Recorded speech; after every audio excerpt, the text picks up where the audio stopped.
Hi, everyone. Thank you so much for joining us at ScotWeek for our podcast. And we are so excited today. We have the lovely John Harbour with us and also Kelsey, Deanne, our Vice President. John, welcome. And thank you so much for joining us on our podcast today. Thank you very much indeed. It's a great pleasure, an honor. Thank you.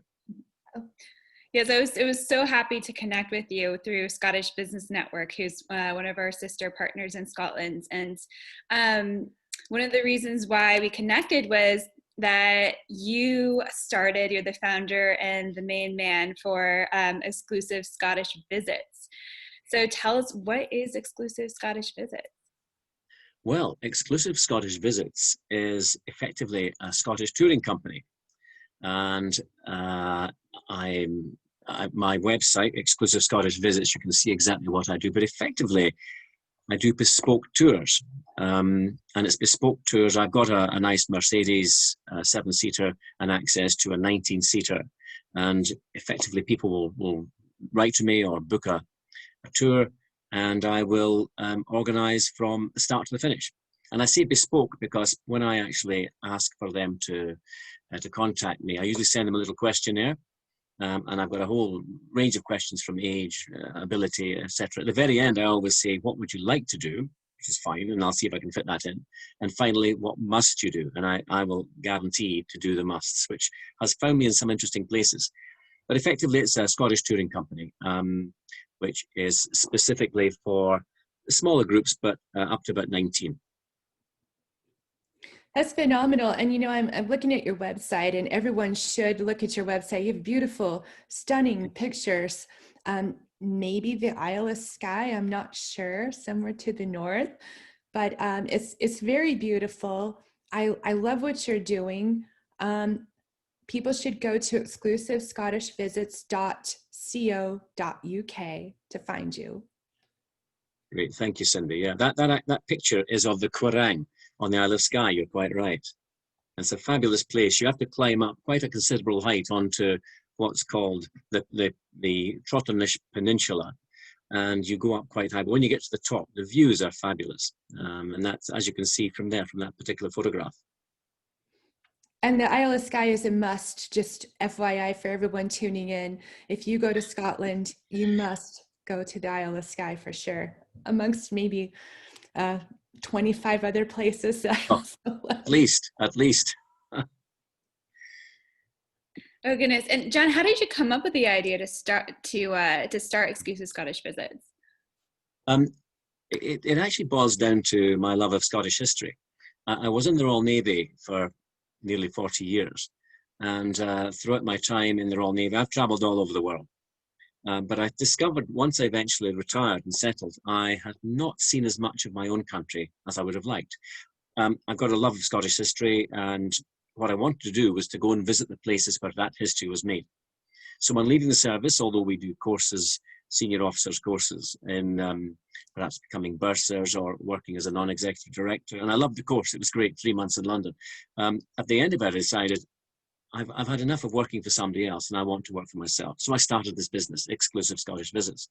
It really is quite funny how it started, because I left and I decided to do a bit of touring, and I got myself a Land Cruiser, and I was just driving around Scotland discovering the places I wanted to see. My family heard about it, and then friends heard about it, and before I knew it, they were saying, oh, can we come on this little jaunt with you this weekend? So I found myself touring half of my family and friends around Scotland, free of charge, of course. And that sort of there was a kernel of something in there, and decided, right, well, we can start a wee business. And although I did start the business, I then, within a year, had bought myself a nice Mercedes B-Class 7-seater. I also took a course called the Blue Badge course, which is the professional Scottish Tour Guide Association course. And that's it's typical military, of course. We have to get ourselves fully professionalized before we take something on. I was still guiding at that time, but at the same time, I wanted to professionalize myself. So 18 months later, I qualified, got a Blue Badge, and it's enhanced my experience as well. So for the last 8 years, I've been touring Scotland with lovely guests, the majority of whom are American, actually. That's phenomenal. And so I want to ask you a couple of questions about these tours. Yeah. First of all, what would be your favorite tour? So secondly, what is the most popular?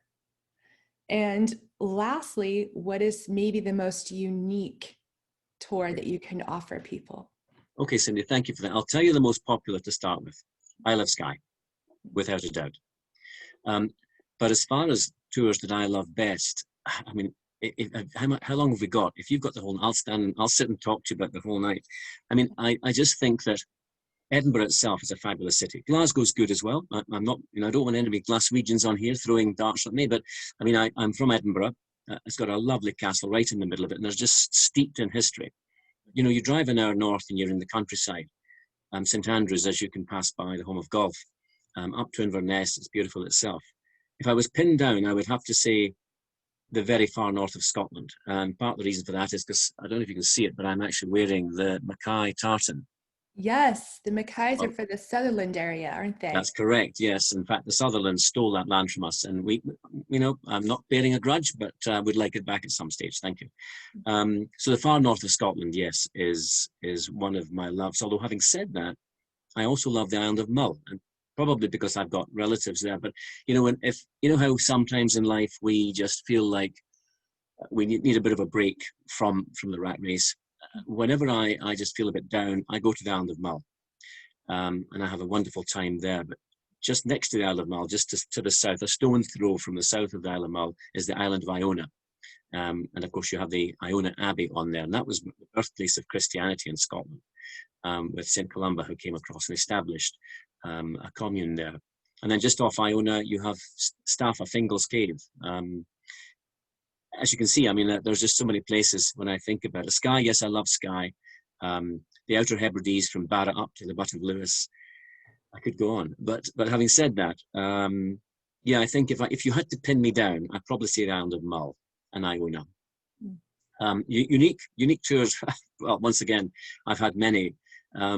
It's lovely you asked the question, because as you do, things are spinning through my mind, and because I always ask, what must you do in my questionnaire when I send it to my guests? I remember one chap said, we must find where our ancestor lived, up in a place called Rogart. And it's just to the north of Scotland, north of Inverness, in fact. And I did some research, as I do, prepared the ground for the forthcoming tour. And I found that there was a book written by a chap, and it had been written years ago. And I thought, what I need to do is get a hold of that book. And so I rang the local post office. I mean, it was about 20 houses in this tiny, tiny village. And I rang the local post office. And they said, no, we don't have a copy here, but why don't you call the guy that wrote it?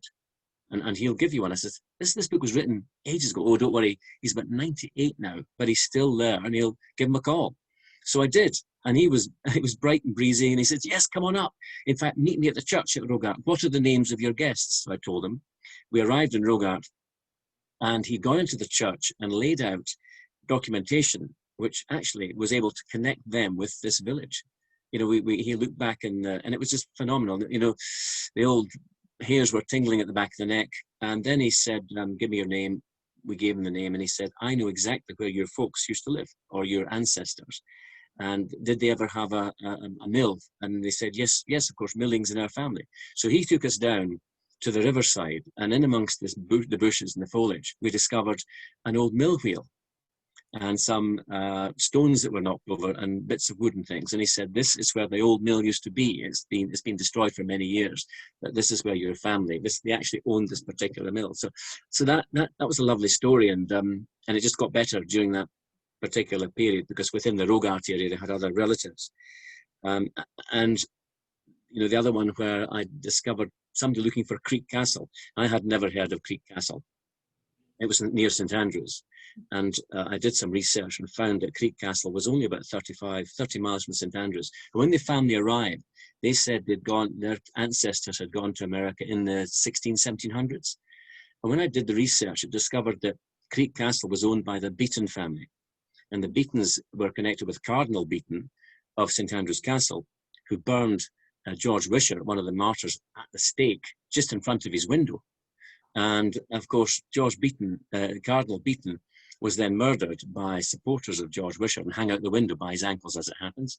But it was funny, first of all, taking this family to the Creek Castle, then taking them to St Andrew's Castle, and for me to be able to say that your ancestors were responsible, A, probably for part of the Reformation, and B, for hanging Cardinal Beaton out the window. So, it's great. I mean, as you can tell, I just love the job. But that's just a couple of the smaller stories that I can tell you, Cindi. Oh my goodness. And I know, for move on to the next question, I love coming to Scotland each and every year. I've missed it so much this year in particular because I haven't been able to come. But I have my favorite places and kind of this loop that I do without fail every time I come. And then sometimes I'll choose a couple of new places to go and explore and to look at. But I have the places I love to go. And if you go to Scotland, if you've never been, and you see it looks so much like a fairy tale. It's a storybook everywhere. It's just so stunningly beautiful. It's incredible. Yeah. Well, you must tell me your loop, actually, Cindi, and I'll see if I can enhance it, because there's a lovely Scottish saying, nooks and crannies. And the nooks and crannies are the places you don't normally go. And I'll point out a few of those to you, okay? I would love that very much. Absolutely. And I can definitely see why you have a lot of Americans as your customers and clients. Because I know Cindi and I, wherever we go to events or festivals or Highland Games, people are always coming up to us saying, oh, let me tell you about my family history, even if it's 400 years old when our Scottish ancestors came over here. And I think it's just so exciting. But tell me, because I know we got to chat a little bit before this, COVID times. How has that affected your business and your tours, and how have you adapted? It has been quite dramatic, I think, is the best way to describe it. At the beginning of this year, I had a full diary. And come March, we saw things starting to develop. And then middle of March to beginning of April, everything had stopped. All cruise has stopped, all tourism had stopped. Scotland, well, Great Britain, United Kingdom was closing down. And then I was getting emails from my clients saying, what's happening? And effectively, we had to come to an agreement that nothing was going to happen this year. I sort of hoped that it might get going again in September.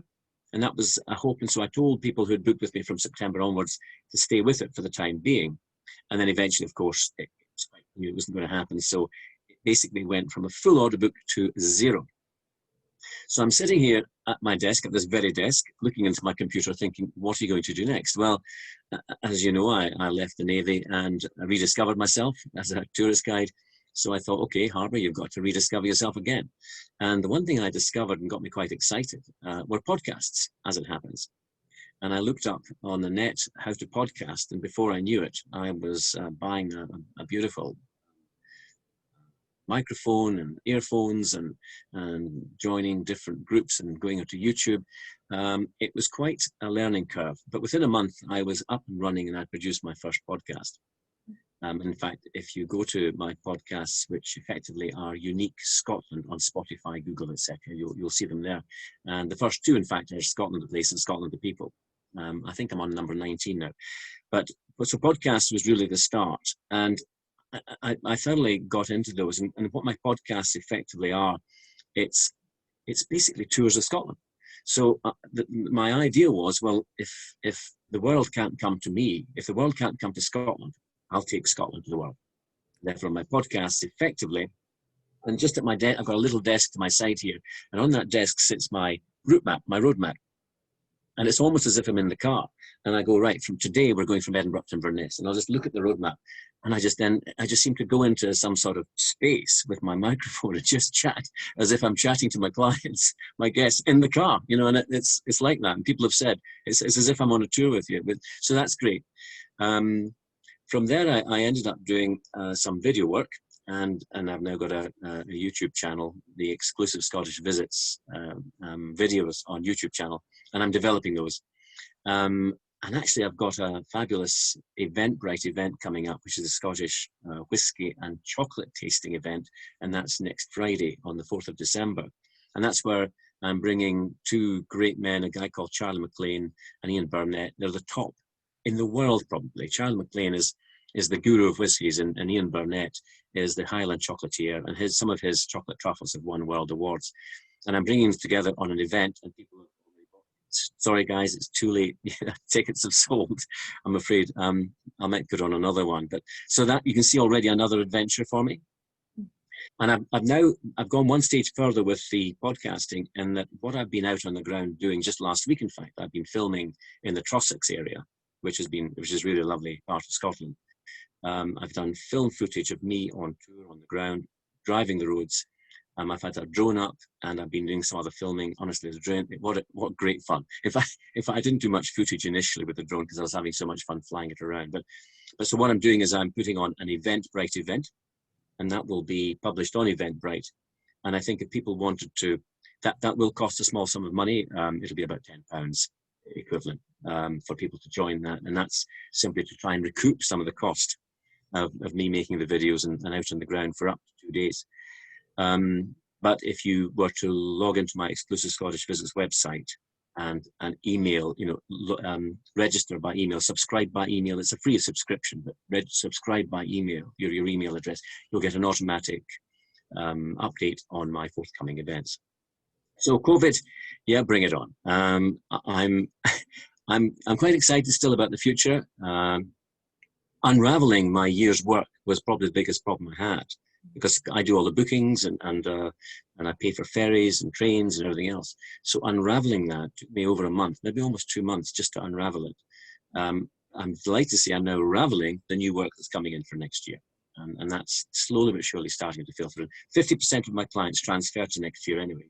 So I could be busy as long as we get going. And I'm delighted to hear that the vaccine has now been produced, and we're assured that it's going to roll out probably end of December, beginning of January. Fingers crossed, Kelsey. Yeah, fingers crossed for sure, because we all need to get back to Scotland, and I do want to come with you and see some amazing things. But before you started exclusive Scottish Visits, you actually had quite a career with the Royal Navy and working with piracy. Blimey. Well, I mean, a 40-year career, you can imagine. I joined as a boy sailor scrubbing decks, and I'm delighted to say that when I retired, the Navy is very good at giving you opportunities. I retired as a commander, Royal Navy. And I've been around the world twice. America, I loved America when I came to see you guys. But piracy was something I seemed to just fall into, and this often happens in life. I think people often say, "How did you do so well, as a sailor and becoming an officer?" And that was because I volunteered for everything. If there was something exciting going on, I was in there. I wanted to do it. I'm sure my father said, "Don't volunteer for everything, for anything," when I joined the Navy. But anyway, when I heard this job was coming up, it was the spokesman for the European Union's anti-piracy force off Somalia.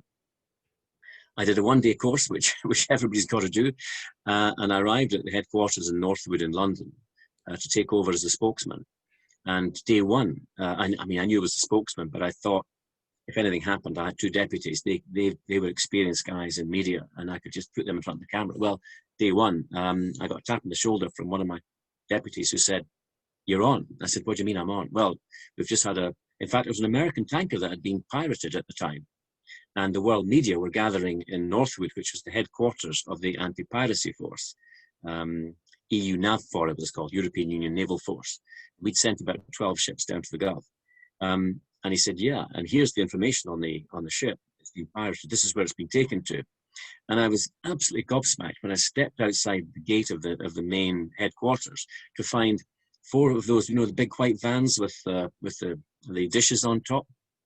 And there were about 10 other reporters, and all of the cameras were there and the microphones. This was my day 2 of being the spokesman for the anti-piracy force. And it was quite fun. A bit nervous, obviously, going to camera live, but I had all the information to hand, so it was fine. What effectively I did was I countered the piracy propaganda, because the pirates were putting out propaganda that they were innocent fishermen who'd had their fishing grounds stolen from international fishermen. And the people who were taking the ships, pirating the ships, weren't pirates. They were just fishermen that were going to borrow the ship and take them back to places like Hobby off the coast of Somalia and hold it until the company paid an appropriate sum of money. Well, I suppose initially that might have been the case, but that was big. It became very big business. I mean, hundreds of millions of dollars were paid out in ransoms to get the ships back. And, you know, you've seen the film yourself. Is it Captain Smith? Yeah. Which was quite amazing. But no, it was 1 year of fairly intense. I even had pirates phoning me to find out what had happened to their people.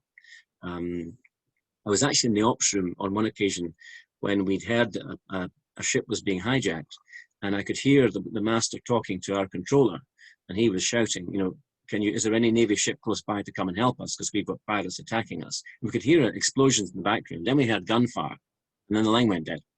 So, you know, sitting in an ops room listening to that was really a bit hairy, to say the least. As far as I couldn't visit Somalia, but I went into Djibouti, north of Somalia, and also Kenya, south of Somalia. And they were adjoining countries that were helping the effort. So I visited those with my boss, the admiral in charge of the whole operation, just to look at what piracy was like on the ground. And I went to sea in a couple of the anti-piracy ships. A fascinating year, Cindi. I've got a lot more stories, as you can imagine, but yeah, that was just one small part of my naval career.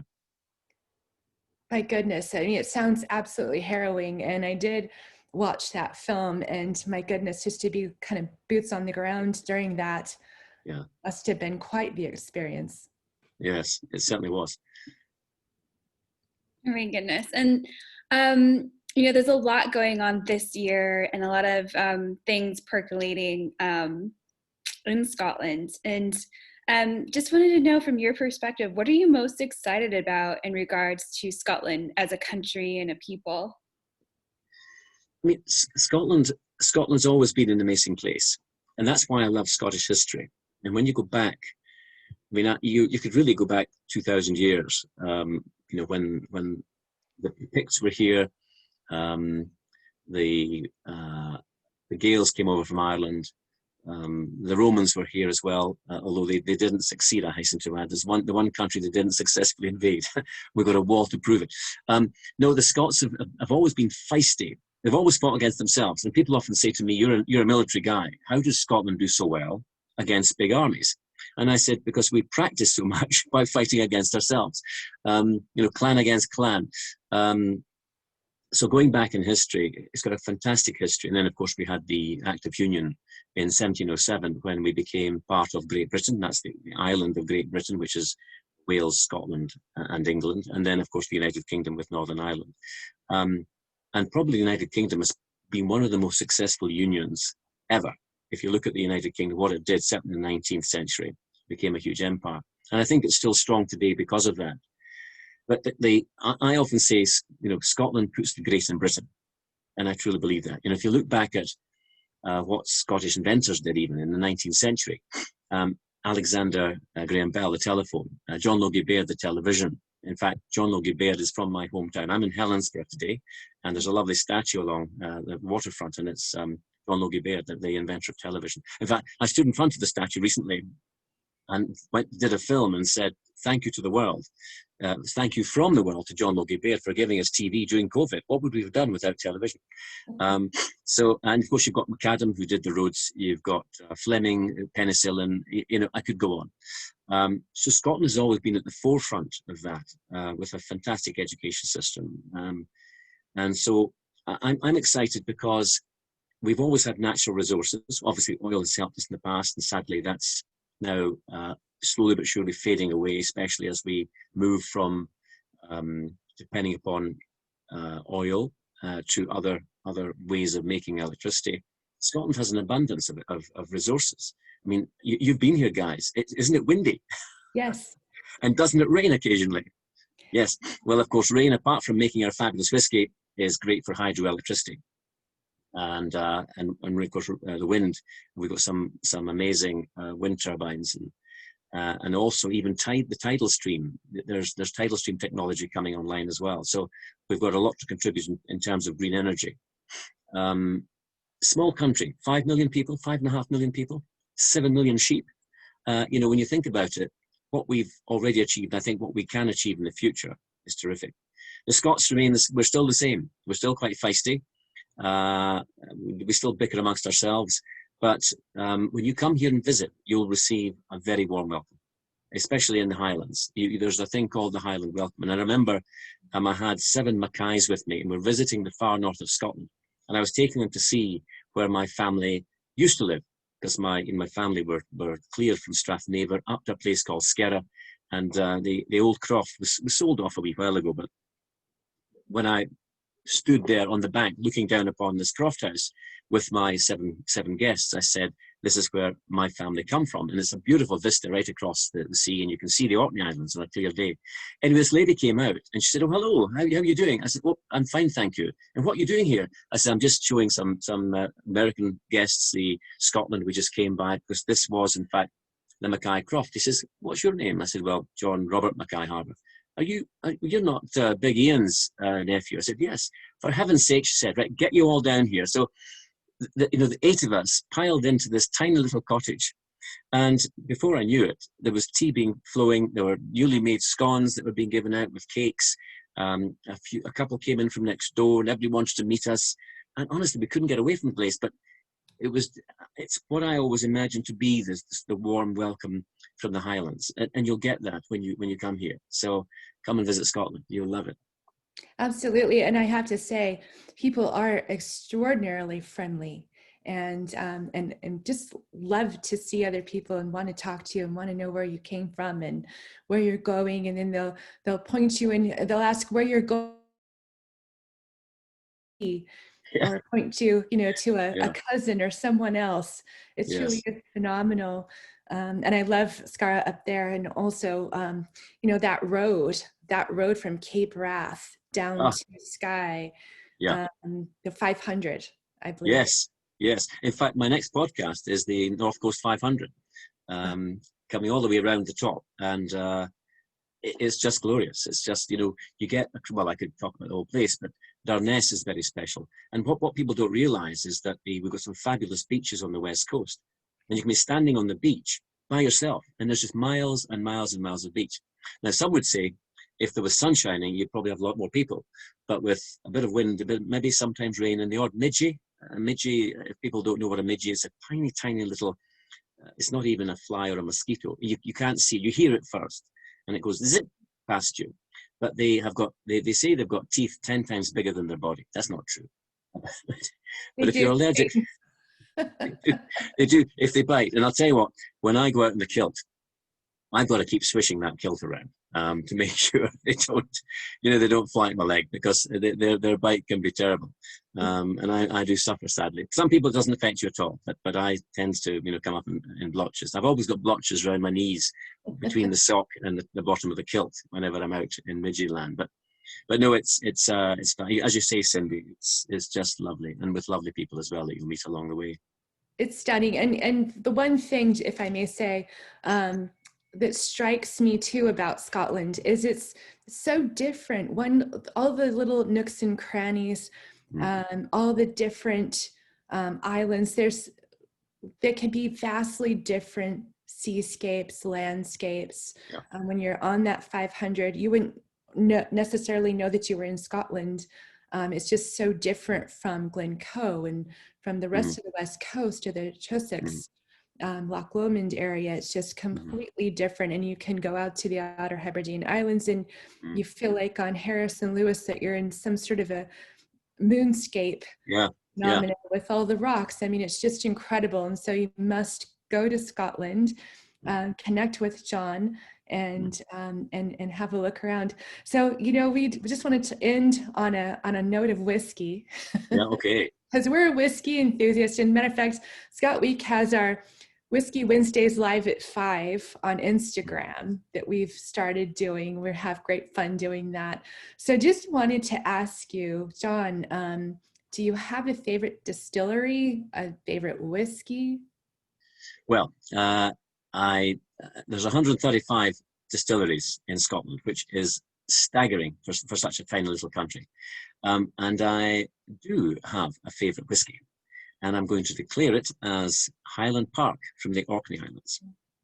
And part of the reason for that, I suppose I've got to be honest and say that I was the navigating officer of HMS Orkney, which was a patrol vessel. And for 2 years, we used to patrol off the north coast of Scotland. It's about, 200 miles north of Shetland, as I recall, in some winters, which was pretty bumpy at times. But we regularly went into Orkney because that was one of the ports we used to go. And I got to know the owner of the Highland Park Distillery. Now, when you get to know the owner of the Highland Park Distillery, you can drink quite a lot of Highland Park. So I got used to it, and it's a lovely tipper. But to be honest, I love all sorts of whiskies. I mean, the Speyside, Macallan's a favourite, Balvenie, Aberlour, and Glenfiddich. And it's Glenfiddich, by the way, not Glenfiddich. Just thought I'd let you know that. But, going out to the Islay is a tiny little island with what, there's 8 or 9 now distilleries. That's the very peaty, the Lagavulin, Laphroaig, Ardbeg. And then the Lowland whiskey right next to me, there's a Glenkinkie distillery close by in Glengoyne. But yeah, if I've got to stick my hat in the peg, I'll put it on Highland Park as my favourite. Lovely. With one or Oh. two coming a close second. Well, the Orkneys are a must as well. You can go out of John O'Groats and get the ferry into Kirkwall, and it's stunningly beautiful out there. And you find a lot of Viking ruins out on those islands, as well as Highland Park whiskey. Yeah, I mean, it's just drive. I mean, Orkney is an amazing place. The first thing you find when you get off the ferry, if you're driving, is you come to what looks like a Nissen hut, but when you approach it, it's actually a chapel, and it's called the Italian Chapel, and it was built by Italian prisoners of war. Who were up there obviously during the war, and they had a large encampment, and they wanted some place of solace, and they were allowed to turn 2 Nissen huts into a chapel, and it's beautiful.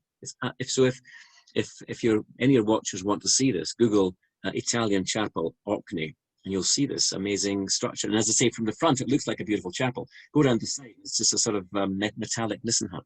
And then continue on round to Scapa Flow with a history of, the First World War fleets that were sunk there, the German battleships that decided to sink themselves because they were brought in after the war.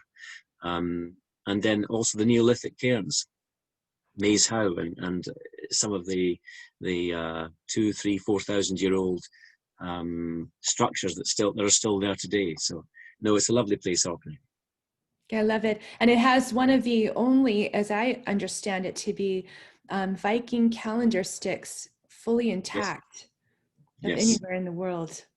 I know, absolutely amazing. And the things we're finding more out about the Vikings as we go along. In fact, I went for a long walk on the Isle of Skye. I'd heard that there was a Viking shipyard, and actually we discovered it.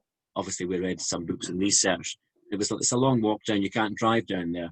But it was great, and what they're now starting to discover is what would have been, originally they thought it was just a small rivulet coming in, a natural rivulet. Well, it wasn't. This was actually dug by hand, they've discovered. And at different parts, there were clearly a shipbuilding there. So the Vikings were doing shipbuilding and ship repair in that particular part of the world. So it's amazing what you discover as you drive around. I can't wait to go on a tour with you. Kelsey, are you in? Oh my gosh, I'm so in. And right. It's, oh my gosh. Whoa, dog's barking. Go ahead, Cindi. John, it was so lovely having you on our ScotWeek podcast today. And I mean, I feel like I could talk to you for hours and hours and hours on end. You're so fascinating, and you have so much to teach us, so much we could learn from you, and cannot wait to follow you and look at what you're doing and in a virtual way, and then come in person and tour some little nooks and crannies of Scotland, find out more history, and really just learn more about this very beautiful country that I've come to really just love and enjoy. Well, thank you, Cindi. And both you and Kelsey have a personal invite from Exclusive Scottish Visits, okay? So if you're heading this way, you must get in touch, and we'll go on tour together.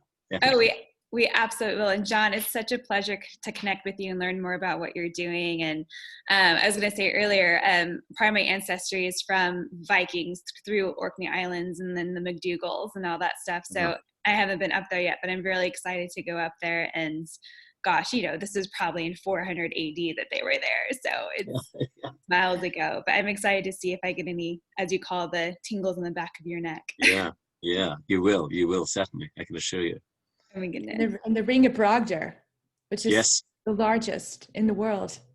yes, yes. And indeed, they often talk about Stonehenge, but when you stand at the Ring of Brodgar, you look across the landscape, there are hundreds of monuments and still being discovered today as well. So, and the Stonehenge is actually younger than quite a few of the most of the monuments in the Orkneys as well. So I know Stonehenge is easier to get to, guys, but just take the time and get up to the Orkneys and see it for yourself. And go with John. Go with me. Yeah, come with me. I'd be delighted. Be delighted to take you. Absolutely. Would love to take you. That sounds amazing. Well, John, thank you so much again. And again, we'll put all of the links below to your website, to your podcast and your YouTube channel below. And we just encourage everyone to go check out John and exclusive Scottish visits. So thank you so much. Thank you. Thank you, ladies. It's been an absolute pleasure. Thank you very much indeed. Thanks for having me on. A pleasure for us as well. Take very good care of yourself. Can't wait to meet you in person. Indeed, Cindi. And Slanjava, if I had a glass. Slanjava. Slanjava.